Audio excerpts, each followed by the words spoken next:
ধ্বংসস্তূপের মাঝেও গাজার একদল শিশু প্রতিদিন মাঠে নামে ফুটবল খেলতে।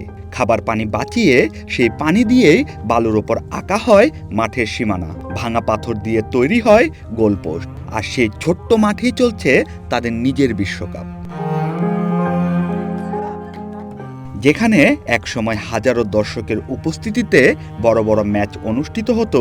গাজার সেই ঐতিহ্যবাহী খান ইউনিস মিউনিসিপ্যাল স্টেডিয়ামটি আজ ধ্বংসস্তূপ। আকাশ থেকে দেখলে এটিকে এখন মনে হয় এক সুবিশাল তাঁবুর সমুদ্র। যুদ্ধে ঘর হারানো পরিবারগুলোর আশ্রয়স্থল এই মাঠ।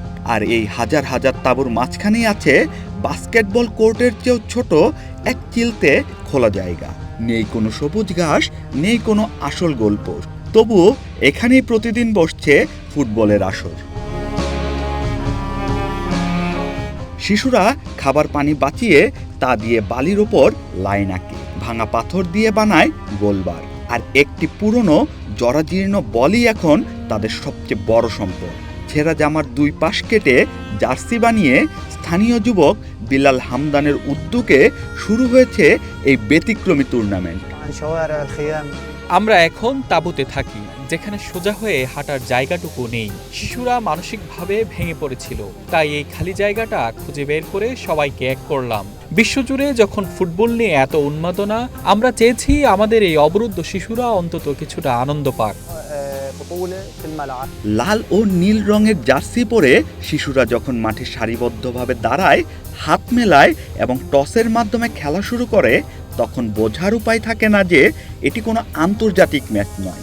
জুতো নষ্ট হওয়ার ভয়ে এবং বালিতে দ্রুত দৌড়ানোর সুবিধার্থে অনেকেই খেলছে খালি পায়ে। যখন আমি মাঠে খেলি তখন ভুলে যাই যে আমি একটা তাঁবুর ভিতর বন্দী। আমি যুদ্ধের ভয়াবহতাও ভুলে যাই। চারপাশের মানুষ যখন চিৎকার করে আমাদের উৎসাহ দেয়, সব কষ্ট উবে যায়। আমি শুধু চাই এই মাঠটা আবার আগের মতো সবুজ ঘাসে ভরে উঠুক।